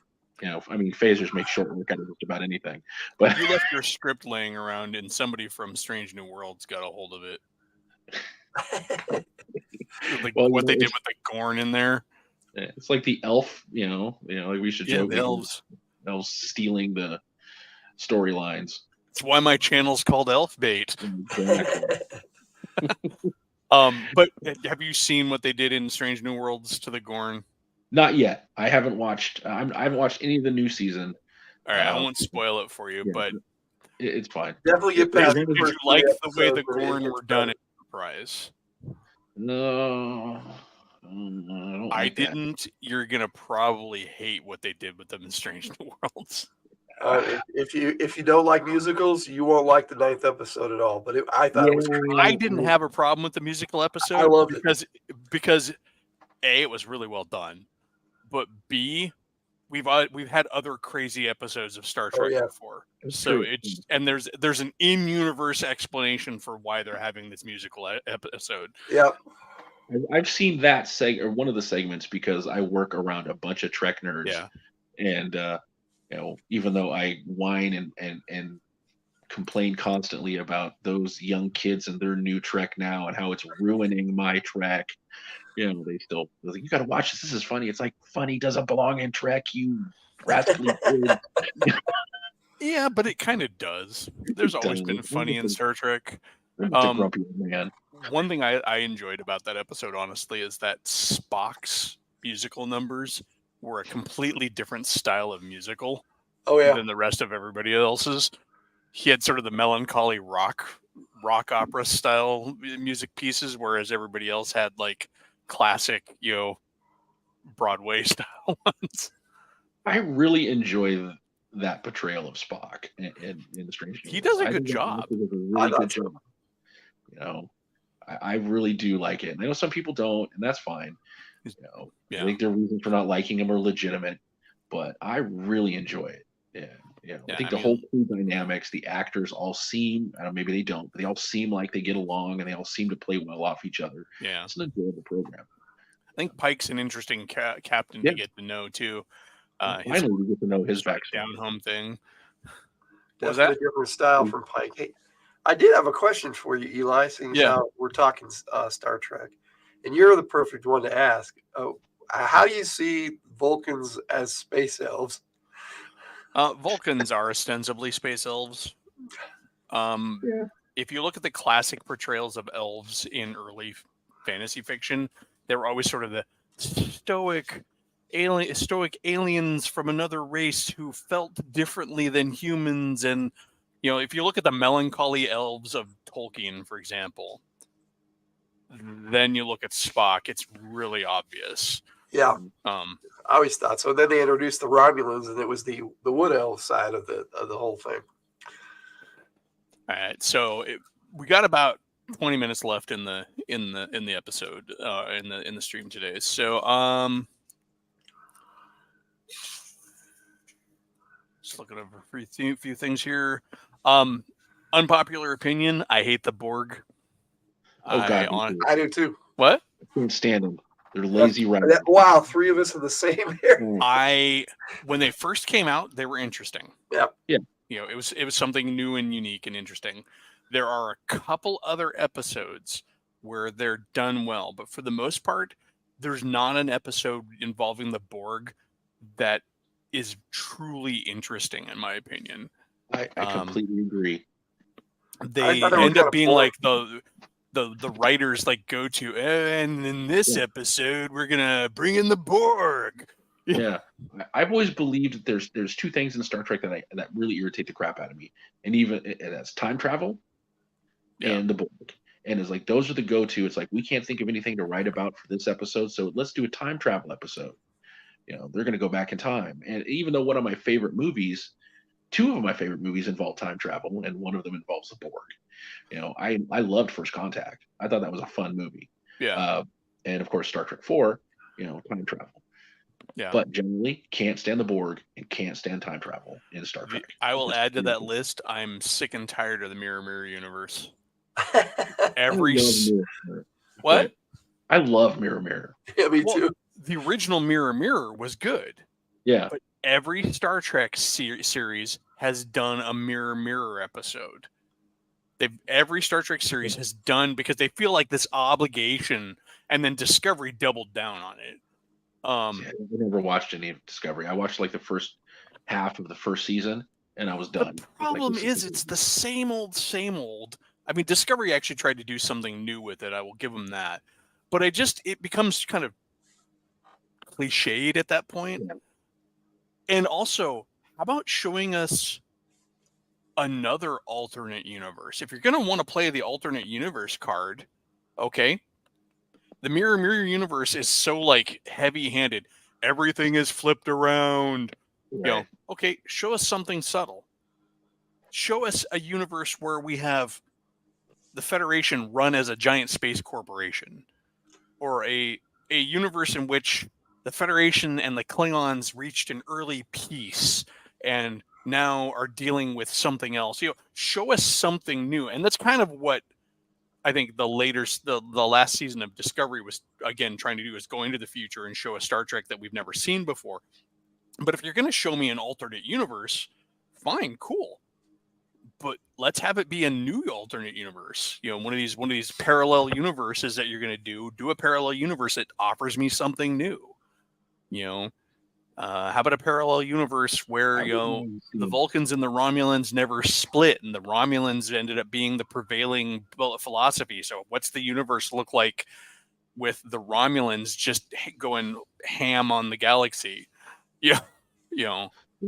What is a universe dominated by Romulans look like? Or the Gorn? Maybe the Gorn swept through and ate everybody.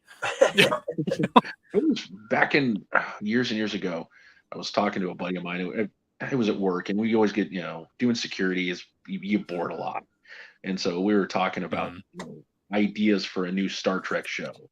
Yeah. And one of the ones that we came up with, again, it's like, let's do, Tour of Duty meets Star Trek. Like, it's a squad of Marines on this planet involved in this war, and then we kind of expanded upon it. It's like, well, how about we make it, they're on the Gorn home world, and there's 2 factions of the Gorn. One's aligned with the Federation, and one's aligned with the Klingons. And so, the Federation is trying to do their little peacekeeping action, and it kind of becomes a war story of how these these troops interact with the Gorn, and then I always thought that'd be kind of fun. We came Yeah, with a I whole mean that would be an interesting one to even like maybe spin off as one of those prequel series. Is put it in the early warp days where they didn't have all the tech figured out, and during the first Klingon War or something like that, and it's on a planet, so you got a reason to have some really hardcore gnarly combat on the planet because Klingons are going to be vicious and humans are going to be vicious and stuff, and they don't have all the tech figured out. I mean that would be cool, kind of like my medical idea, right? Yeah, that's a kind of back to that point. Star Trek is such a wonderful way to role play, right? You can do anything in Star Trek, and if That's what I like if you about don't like if you don't like phasers, then we're playing in the pre-phaser era, or if you don't like transporters, well, we're at the phase, we're in the before they've developed it. Now we got to use shuttles, and I mean, there's all kinds of fun stuff you can do. Yeah, Star Trek is rich, Yeah, and it's as flexible as you want it to be. Again, a lot of that can come down to just the ship you're using. The scale of ship you use can tell very different stories. I remember in the Federation source book, there's that Ranger class scout ship. Mm-hmm. It's like a class 3 ship. It's got like a crew of like 40 people or something like that. Imagine playing a campaign on that. You're like a scout ship. You're out there doing just skirting around. You don't have a lot of facilities. You're just really doing cursory checks on things, or that limited resource angle. You don't have a giant cruiser at your disposal with all of the warp engines and all of it. You've got a couple of phaser banks and 50 dudes. And I think part of that'd be kind of fun. I've always been enamored with the idea of being playing a game on a small ship, right? Like when I ran my Klingon game, it was on a bird of prey who was tasked of going around scouting the borders, the frontiers of the Klingon space. So I think some people like, oh, I want to play, the Enterprise, or I want to play on the Defiant. Defiant's cool, super powerful, but and a fairly small crew. But at the same time, there's a lot to be said for kind of that, it's just me and my crew, and we're out here, it allows you to double down on the problem solving aspect of Star Trek too. You can't just call in your support. You've got to actually figure this out yourself. I think that's why a lot of people like Firefly, because it was that Traveler, Firefly, Star Frontiers, even Star Wars to a great extent are usually a small group of people doing space stuff. And the Star Wars game that I'm playing right now, I mean, it's kind of on a hiatus right now, but it's like 3 people playing it, and honestly, it's a lot of fun. We take turns GMing, and each personal GM like a series, and it's our 3 characters, a couple NPCs thrown in here and there, but we got to come up with fixes for problems that it's a lot of fun. I enjoy it. I enjoy that kind of game. And you can do that. We're on I like the idea of playing a bird of prey. I think that'd be kind of a fun. Yeah, you're 12 guys. The bird of prey's crew complement is 12 men. You can even go the old DC Comics route and say that you're a Federation crew on a captured Romulan or Klingon bird of prey. Yeah, I mean, or there's the free trader aspect again. When you want to talk about by the seat of your pants, having to do with what you can, play a free trader ship, and you're out there, and you've got a Federation hull that you've upgraded with Orion engines to get a little bit more speed, but it doesn't quite like to talk to your Klingon computer that you have on board. Marhawk is throwing out a lot of cool ideas like that in the chat. A lot of different parallel universe type things. Disruptor cannon, a highly illegal disruptor cannon that you salvaged off a Klingon ship for those oh crap moments. Got a couple of accelerator cannons that are just chucking nukes from the early days of the Federation. I mean, there's lots of potential in Star Trek. Oh yeah, yeah. And especially with the holodecks, and I thought I grabbed it, but I have the Last Unicorn Games holodeck adventures module, which is really cool. Yeah, I remember they did that. That seemed like a cool way to just add some extra. Officer, it's kind of cool. A cool idea. One thing I will say about Star Trek games, super easy to replace characters. Oh yeah. Whether you get bored of them or they die. Even on a small ship with like 50 men, it's like, okay, my security, my red shirt bit it. I'll make up another character because well, and it doesn't even have to be from the crew. He can be transferred in easily enough. When you're bored with your character and you want to play a different one, it's easy enough to just write into it that, I had an opportunity to go take a fellowship at the Daystrom Institute, and my science officer is going to go away because I'm tired of playing the science officer. I want to play security chief, and nobody's playing him right now. So I'm going to have my character's going to go off to the Daystrom Institute, and he's gonna do the thing. And hey, here's my new character. Or even if you're like, hey, I made this character to be the first officer on the ship, and I played him for a while. I don't like him. You're like, all right, so he gets transferred, or he gets hit. He does the whole Riker thing. I got a chance at my first command, except for he actually takes it. Unlike Riker. Yeah. How many commands was Riker offered before he finally took one? Too many. Yeah. One of the things that we do, because I play with a small group of people for the most, there's just 3 of us. Yeah. Usually do group style. That's also a great way to do it too. 2 or 3 characters, and that way, okay, I'm bored of my science guy or my security chief. Now I want to play the science guy, or I want to play the doctor. I almost feel like, just pull that character out. This is who I'm playing in this one. Is that okay? Oh yeah, no problem. It also helps that way. There's missions where maybe I don't need to play my security chief. That was the point I was about to make. One of the things that always bugs me about Star Trek in general is, from a GMing standpoint, and I've had some interesting commentary on this, like, it doesn't make sense that everybody goes on every mission. Like, right. Why are you sending the counselor on a purely engineering type of an adventure, but you don't want the person playing the counselor to have to stay on the ship?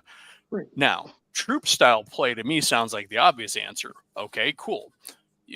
And that could be something as simple as, okay, today I'm just going to play a one-shot red shirt. It's even better because then the red shirt can die and nobody cares, right? Or they could survive and become a really cool character. Yeah, but oddly, they could develop. They could be like, you don't even know my name, and then by the end of the movie, everybody knows his name. But that movie. But the weird advice I got from one person is like, well, you should write an adventure that has a reason for every player character to be on there. I'm like, okay, that is dumb, because not every situation is going to involve. What about, not to mention, if you're doing that, then how are you ever supposed to play those fun adventures where like 2 characters are on a shuttle together and they, those might be harder to play. Although spinning into, again, running the game, that's a great thing about the Star Trek universe, running on a ship. Okay, but 3 of the 5 players can't make it today. Okay, well, these 2 crewmen are on their way back from a piano recital on Rigel 17, and oh no, we crashed on this moon. What's stalking us in the darkness? And then when everybody's back, you can play that adventure where everybody tries to go save them. No, or you just have it to like, hey, what happened? You'll never believe what happened. We're coming back from that piano recital at Rigel 17. And we landed on this planet, and there were Gorn and Klingons, and that wasn't even the worst of it. And the musical number. What? And then there was a musical number. Yes, exactly. There was a bunch of those salt-sucking women.